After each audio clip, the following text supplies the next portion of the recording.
नमस्कार दोस्तों। आज हम लोग प्रकाश के परावर्तन के बारे में जानेंगे। आप लोग वीडियो को लास्ट तक ज़रूर देखिएगा। 10वां में ये 5 नंबर का पूछा जाता है। अगर इसको अच्छा से समझ लिए तो 10वां में 5 नंबर फिक्स है आपका। तो चलिए जानते हैं प्रकाश के परावर्तन के बारे में। इसका फिगर के साथ इसको समझेंगे। तो देखिए, सबसे पहले हम एक मिरर बना लेते हैं। इसका M और इसका N नाम रख देते हैं। इधर से रजित कर देते हैं।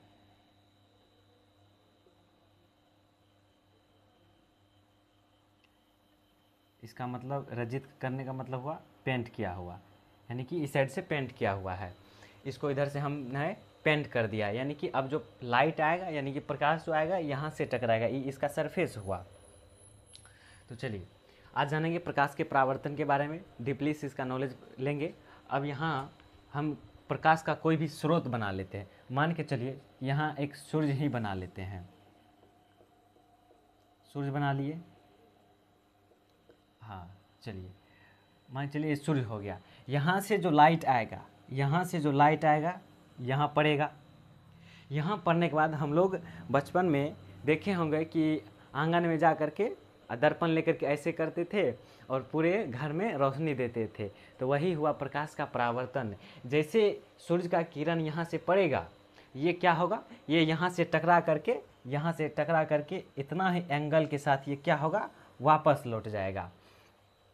तो और यहाँ जो बिंदु पड़ा, इसका नाम रख देते हैं ओ। इसका नाम रख देते हैं ओ, और इसको कहते हैं आपतन बिंदु। आपतन बिंदु यानी कि किसी भी प्रकार स्रोत से निकली हुई प्रकाश की किरणें दर्पण के जिस बिंदु पर पड़ती हैं उसे आपतन बिंदु कहते हैं। ये तो दर्पण की बात हो रहा है, इसलिए कह रहे हैं दर्पण।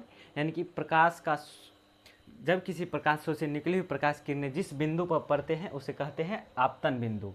चलिए ये हो गया।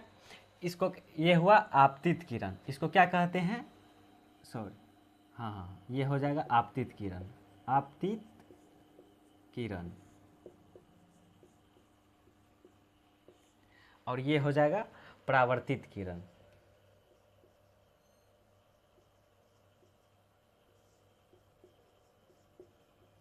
ये हो जाएगा परावर्तित किरण। यानी कि किसी भी प्रकाश स्रोत से निकली हुई प्रकाश की किरण को क्या कहते हैं, आपतित किरण। जब किसी प्रकाश स्रोत से किरण आ रहा है तो उसको कहते हैं आपतित किरण, और जब यहाँ से टकरा करके ये लौट गया तो इसको कहते हैं परावर्तित किरण। इसको क्या कहते हैं, परावर्तित किरण। अब इसके साथ ये जो है एंगल बनाता है, एंगल, तो इसके बीच में हम डाल देते हैं एक अभिलंब। क्या डाल देते हैं, एक अभिलंब।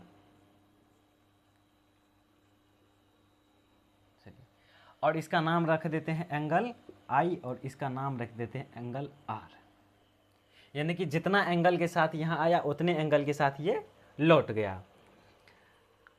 तो अब देखिए प्रकाश का, जब किसी प्रकाश स्रोत से निकली हुई प्रकाश की किरणें किसी बिंदु से टकरा करके जब वापस लौट जाती हैं तो वापस लौटने की क्रिया को ही प्रकाश का परावर्तन कहते हैं। जैसे यहाँ देख सकते हैं, यहाँ सूर्य का प्रकाश आ रहा है, यहाँ दर्पण पर पड़ा और यहाँ से टकरा कर ये लौट गया, तो इसी क्रिया को कहते हैं प्रकाश का परावर्तन।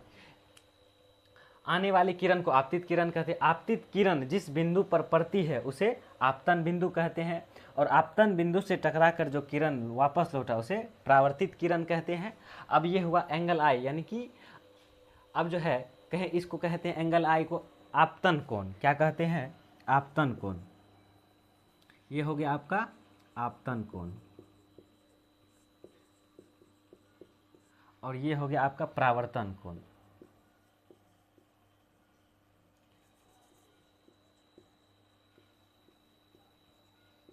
ये हो गया परावर्तन कोण। एंगल आई आपतन कोण और एंगल आर जो है ये हो गया आपका परावर्तन कोण। और इसको कहते हैं अभिलंब। इसको कहते हैं अभिलंब।